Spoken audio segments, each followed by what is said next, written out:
Washington, D.C., April 2011. The FBI releases thousands of files as part of its online FBI Vault. One particular file draws the attention of the media and independent researchers. The memo, dated March 22, 1950, is a briefing to FBI Director J. Edgar Hoover regarding informant information about 3 flying saucers that were recovered in New Mexico. Investigators immediately connect the memo to the infamous Roswell incident, a purported UFO crash that many people believe was covered up by the military in 1947. But this document is just the latest in a series of government files that have been released in recent years, suggesting there may be more to the Roswell crash than the public was told. As an investigative reporter, I think what I am amazed by is how many leaked documents from the 1940s have actually come out into the world and lay out details about what really happened at Roswell.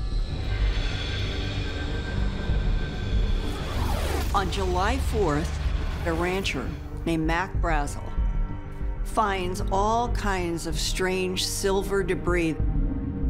He knows he doesn't understand what he's walking through.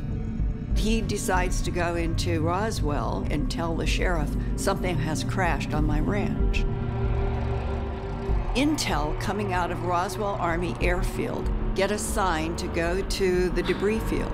And these men are told that they are to pick up every single thing that is in the debris field on the Mac Brazel Ranch. Everything is to be picked up. On July 8, 1947, the headline on the front page of the Roswell Daily Record reports that the military had retrieved a flying saucer. But the following day, the official story is suddenly changed to suggest it was nothing more than a failed weather balloon. Roswell was the home of the 509th Bomb Group. This was the only atomic bomb-capable squadron anywhere in the world. These people were the best of the best. The idea that intelligence personnel at this base would mistake a weather balloon for something exotic is preposterous. So that, arguably, is the start of the UFO cover-up. Weather balloon, swamp gas, meteorite, it doesn't matter. It's always something else but a UFO. The Roswell crash was covered up. The fact that they retracted the story of having captured a flying saucer, in my opinion, it was quick PR damage control. The world was told, nope, just a weather balloon. And for more than 30 years, that's where it was left, until witnesses started to surface, saying, no, it was actually an extraterrestrial craft. And people saw alien bodies. Roswell researchers suggest a government-sanctioned bond of secrecy has prevented witnesses of the crash and retrieval from coming forward publicly. But many did choose to come forward later in life, including the first military officer to arrive at the Roswell crash site, Major Jesse Marcel. According to his grandson, Marcel privately shared many details of his experience with the family. My grandfather, Major Jesse Marcel, he was head of intelligence for the 509th Bombing Group. As a kid, basically around the dinner table, we talked about Roswell. And through conversations, we learned that my grandfather was the lead investigator into what has become known as the Roswell incident.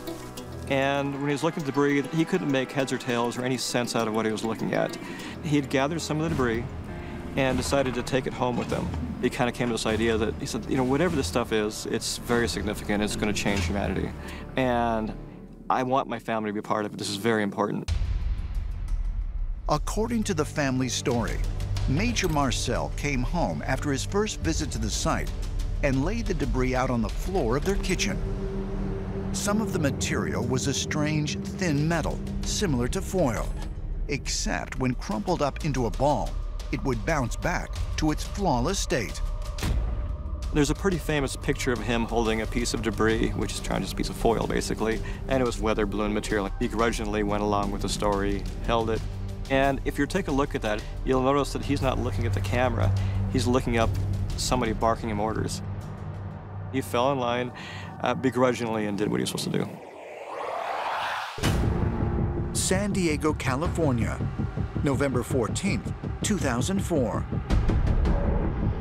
Two fighter pilots from the aircraft carrier USS Nimitz investigate an unidentified aircraft off the coast of San Diego. They encounter a bright white, oval-shaped craft that resembles a massive Tic Tac. It's over 40 feet long, and it has no windshield or wings. Oh my gosh, dude. Wow, look at this flying. The ship makes seemingly impossible stops and turns over the Pacific before accelerating away at thousands of miles per hour. And this is David Fravor, a skilled pilot. He said, I am looking at speeds, 90-degree angles, stopping. Any human inside of what I'm watching could not sustain life. We have these videotapes. We can actually calculate the velocity of these objects. We can calculate the G-forces on these ships. So that's the sea change. It used to be that if you were a UFO believer, the burden of proof was on you to prove that you saw something in the sky. Now it's shifted. Now the establishment has to prove that it isn't a visitor from another planet. For UFO researchers, the recent videos finally provide clear evidence, not only of what the government has been hiding for decades, My gosh. Look at that thing, dude. but the potential reason for the cover-up. The technology is the key. If any single factor explains UFO secrecy, it's the aspiration to acquire extraterrestrial technology. The nation that first acquires that technology is going to be in game-changing territory. This is truly an arms race. Whoever figures this out first wins. So any developed nation is looking right now to leap ahead with a technological innovation based upon the reverse engineering of what we're seeing in the skies, what our pilots are engaging in the skies, what Commander Fravor chased. To many, the military's desire to monopolize extraterrestrial technology is reason enough to explain a cover-up. But some believe there are additional motives for government secrecy, while others point to a general culture of bureaucratic secrecy that pervades all of government. Some disclosure advocates say that the reason why we haven't seen disclosure yet is because of economics. That you have an oil-based economy, and clearly the craft that we see in the skies are not running on oil. They're using advanced propulsion systems that would completely transform the economies of Earth if they're ever implemented. So, yes, it would have a negative financial impact for the wealthiest people who own the oil in the ground. But it's not the whole story. The government seems to be completely unaccountable to the American public. They may be accountable to their superiors in the Department of Defense or at NASA or others, but they rarely release anything they do know. I think we're afraid to find out what these phenomena are. But governments in particular are afraid. And the reason for that, I think, is because the contract between governments and their people is that governments provide security, and then we provide loyalty to the government. If you even raise the issue of the possibility that UFOs are ETs, then that raises big questions about that contract, because it's clear that the government cannot provide security for us from these beings. And that would call into question, well, why should I be loyal to the government and everything else? It would undermine the sovereignty of the government, the sovereignty of the state. But even with a growing number of more open-minded policies concerning both UFO reporting and disclosure, there are many who doubt that the U.S. military's penchant for secrecy will ever really allow full disclosure. They insist that America is far too afraid that extraterrestrial knowledge could fall into the hands of its territorial enemies to ever admit that aliens do exist.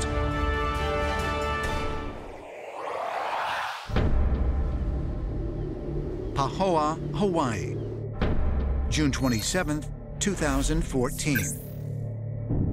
Hawaiian noble Robert Kalihi Hohomalu, affectionately known as Uncle Robert, opens the Star Visitor Sanctuary, a dedicated landing site for extraterrestrials visiting the Earth. Until his death in 2015, Uncle Robert stood at the forefront of his people's efforts to maintain contact with the star beings who they believe are the Hawaiian people's true ancestors. Today, his dream continues, thanks to the efforts of people like his nephew-in-law, Gary Hoffeld. Uncle Robert was considered to be the Konahiki of the area there. And there were other chiefs in the area, but amongst those chiefs, they came to Uncle Robert for guidance, and he was included in every decision that made. In June 2019, ancient astronaut theorists David Childress and Michael Sala arrive in Pahoa. They are eager to get a personal tour of the sanctuary and to hear a first-hand account of its history, creation, and mission. Uncle Robert, he was the Prince of Peace, and he thought that, he called them our space brothers and sisters, he thought they could certainly come down and perhaps we should greet them with some aloha instead of with guns pointed at them like they might get someplace else in the world. So he was thinking that since the space visitors had originally come here to Hawaii, they would come back. Is that the idea? Yeah. Okay. You want to come out into the area we call the Star Visitor Sanctuary? This is the sanctuary here, right? Inside here? Yeah. Right here on the lava fields, huh? Yeah. Why did he choose this spot as the center for the Star Visitor Sanctuary, right here? Well, the whole lava field creates a kind of new magnetic field out here, but this area was actually very special, and it could be a place for the star visitors to be welcomed and that they would be given sanctuary because the Hawaii Kingdom claims sovereignty to this whole land, and which would be the first time in our modern history that a sovereign entity has granted extraterrestrials the right to land in peace and harmony. To many Hawaiians, the Star Visitor Sanctuary serves as an homage to their otherworldly origins. So since you started this Star Visitor Sanctuary, has there been some unusual activities or incidents here, or things you've seen? The day we set this up, just before it got dark, several people were sitting out here, and up in the distance on the hill up here, they said they saw light orbs come out of the lava flow right there above the ridge, come across the sky and do a little bit of a hula, and then off into the distance shot off. And I mean, wow, probably 30 people were here seeing it, and the next day the lava started flowing again. So they felt this was a sign from the star visitors that they were glad the Star Visitor Sanctuary was here? Perhaps validation of what we're doing, perhaps coincidence. But I do believe that there's a portal hanging out in this particular area, opening to different places. And why not open here? Because we've opened a place to do it rather than someplace else. Well, this is a pretty amazing spot and quite fascinating. Thanks for bringing me here, Michael, and thank you, Gary, thank for you. all this. I'm glad to share. Could it be that the beings the native Hawaiians refer to as their star ancestors have come here to Earth by means of a space-time portal? For many ancient astronaut theorists, the answer is yes. And for them, and for many Hawaiian natives, the Star Visitor Sanctuary represents an important step in their quest to make contact with extraterrestrial civilizations.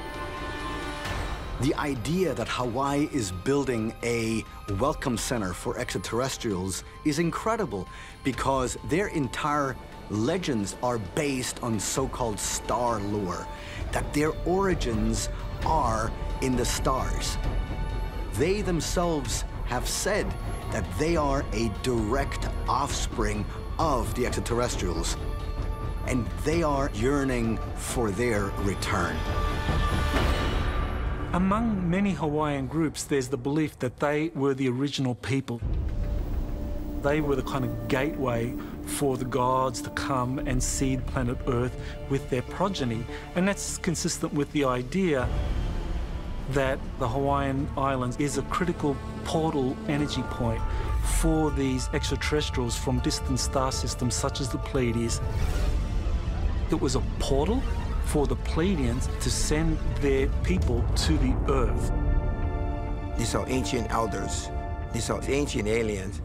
They was with us before, they are with us now, and will be for us forever. Till today, we're guided by them. Albuquerque, New Mexico. Ancient astronaut theorist Giorgio Tsoukalos is at the home of Linda Moulton Howe. As they continue to review the Majestic 12 Group Special Operation Manual, Linda explains what she finds most compelling about the top secret document that surfaced in 1994. This, to me, this is the best document that's been leaked. It's called Restricted Psalm 101, Majestic 12 Group. And all of us, when we first saw that title, Extraterrestrial Entities in Technology, Recovery and Disposal, one of the first things that everybody wanted to do was find out, okay, did they use this stamp in 1954 from the War Office? Turns out that they did all the way up into the 60s. And one of the more important pieces, I think, is as you go through here, they found in a government printing office, take a look at this. This is from a blow-up where they were doing a test. And look at this unauthorized, and look at what happens to that Z. It raises slightly. Right. So Bob went to the government printing office and found a guy named McCarter who was printing in the GPO in Washington, D.C. in 1954. And he took one look at this text and he said, this was done on a monotype. I used it, and the Z would collect dust, and that's why the Zs would print rays. So different steps have been taken to authenticate this document. Yes. And then when you start getting into what is in this book, you have the illustrations and sketches of 4 different categories of different craft, UFOs. And on this page, here are the discs. Here is a long cigar shape, which is described in this document as being up to 1,000 feet in diameter. And then this one, the ice cream cone, and this, the triangle. And there is a paragraph in here that implies that we are dealing with collaboration, that there must be some agreement between the United States and the extraterrestrials. Really? There is, on this page 17, it's under Chapter 5, and it goes into A, encounters initiated by the extraterrestrial biological entities. Possible contact may take place as a result of overtures by the entities themselves. In these instances, it is anticipated that encounters will take place at military installations or other obscure locations selected by mutual agreement. This is mutual? Wow. 1954. According to the Majestic 12 documents, the men who made up this group and were in communication with beings from other worlds included top scientists, government officials, and high-ranking military personnel.